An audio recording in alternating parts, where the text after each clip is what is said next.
사실은 의사들도 수술 후에 찍는 사진들이 되게 무슨 성적표 같거든요. 내가 구멍 제대로 뚫었나? 이 위치가 맞나? 그래서 이런 것들을 많이 보다 보면은 이제 좀 스스로 약간 많이 피드백도 되고요. 아, 내가 여기서 이게 좀 과했구나. 아, 이게 좀 모자랐구나. 이런 것들을 많이 이제 가다듬다 보면은 이제 훨씬 더 수술이 좀 더 간단해지고 또 고민거리가 없어지는 것 같습니다. 무릎 십자인대는 수술 시간이 빠를수록 좋은 건가요? 안녕하세요. 무릎 십자인대는 제게는 참 익숙한 수술입니다. 술술술 잘 풀리면 전방 십자인대 수술 이제 30분도 안 걸려요. 수술 시간이 길어졌을 때 몸에 그렇게 좋진 않아요. 고기를 손질을 해야 되는데 군더더기 없이 진짜 토끼 모양을 싹싹싹싹싹 쫙 이러면은 그게 제일 고기에 손상을 덜 줄 것 같아요. 근데 이거를 깨작깨작 여기 깎아내고 여기 또 하다 보면은 결국은 그 고기에 손상을 많이 줄 것 같아요. 근데 그 고기로 비유를 해서 그렇지 그게 결국 우리 몸이거든요. 그래서 사실 수술 시간이 빠르다가 무조건 잘한다라는 기준은 아니에요. 근데 그런 게 아니라 정말 수술을 잘 해놨는데 정말 시간이 얼마 안 걸렸다. 그럼 잘하는 겁니다. 원래 내가 어머니한테 받은 내가 타고난 인대가 제일 좋아요. 그래서 그게 100점짜리라고 따지면은 우리가 가질 수 있는 목표치는 한 7, 80점 정도. 근데 나머지 한 2, 30점 비는 거는 재활로 좀 보완을 할 수가 있거든요. 그래서 전방 십자인대는 굉장히 수술 결과가 좋기 때문에 망설일 필요가 없습니다. 끊어졌으면 수술하는 게 훨씬 낫습니다. 왜 후방 십자인대 수술이 더 어렵나요? 일단 사실 가장 큰 이유가 우리가 전방 십자인대든 후방 십자인대든 끊어졌을 때 우리 꼬매지 않아요. 대건술이란 말을 씁니다. 새로 만들어요. 그러니까 있는 거는 우리가 포기하고요. 새로 만들어줘야 돼요. 끊어진 거를.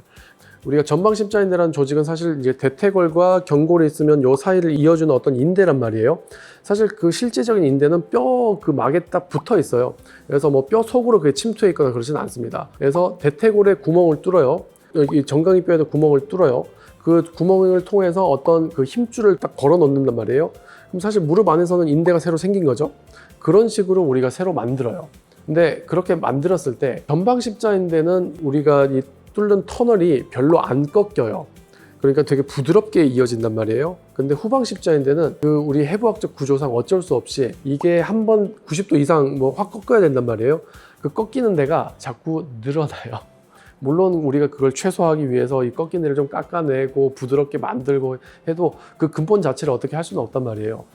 그리고 또 한 가지 더 문제가 있긴 한데 후방 십자인대의 그 기시부를 좀 더 정확하게 타겟팅 하기가 수술 기술적으로 좀 더 어려워요. 이 전방 십자인대는 좀 더 쉽다 보니까 수술 결과가 대체 일정한 편이란 말이에요. 근데 후방 십자인대 수술 같은 경우는 조금 더 결과가 안 좋은 것들이 섞이게 돼 있어요. 그래서 후방 십자인대 수술이 좀 더 어려운 편입니다. 원장님만의 십자인대 수술 노하우는 뭔가요? 일단은 그 전방 십자인대 수술을 할 때 있어서 결국은 우리가 제일 중요하게 생각하는 것은 새로 만들어준 재건술이란 말이에요. 근데 생각보다 관절경으로 무릎 내부를 들어가 봤을 때 원래가 어디지? 라고 생각보다는 그 위치가 정확하게 좀 파악이 안 되긴 합니다. 근데 그런 것들이 익숙해지면은 이제 저도 거침없이 하죠. 옛날에는 어디지, 어디였을까 막 뒤져보고 여기가 맞나 하면 막 살살 이제 들춰보면서 이제 하는데 이제는 그냥 아 여기지 하면서 정확하게 이제 위치를 그냥 안 봐도 비디오니까 그런 데 있어서 고민을 하지 않게 되고요. 여기 위치니까 이 정도 각도로 들어가면은 저기로 뚫리게 되고 이런 것들을 이제 사실은 이제 경험적으로 많이 알게 되는 거죠. 또 하나 더 추구하는 것은 힘줄이 이렇게 걸리게 될 때 꺾이는 점이 최소화가 돼야지 오래 쓴다, 좀 자리를 잘 잡는다 이런 말씀 드리는데 그것도 좀 고려를 하게 됩니다. 이제 구멍을 뚫을 때 이미 좀 생각을 해요. 여기서 이렇게 뚫고 저렇게 뚫어야지 이게 꺾이는 게 좀 덜하겠다. 이제 사실 근데 그런 것들도 예전에는 고민을 많이 했는데 이제 사실 정답같이 정해져 있으니까 제가 하는 술기가 딱 정해져 있고요. 그러다 보니까 뭐 훨씬 더 빨리 하는 것 같긴 합니다. 십자인대를 만들 때 그 구멍의 위치에 대해서는 그냥 딱 정해져 있어요. 원래 모양대로 만들어주면 되는데 그것도 사실은 뭐 시행착오를 좀 겪게 됩니다. 사실은 의사들도 수술 후에 찍는 사진들이 되게 무슨 성적표 같거든요. 되게 자세히 봐요. 내가 구멍 제대로 뚫었나? 이 위치가 맞나?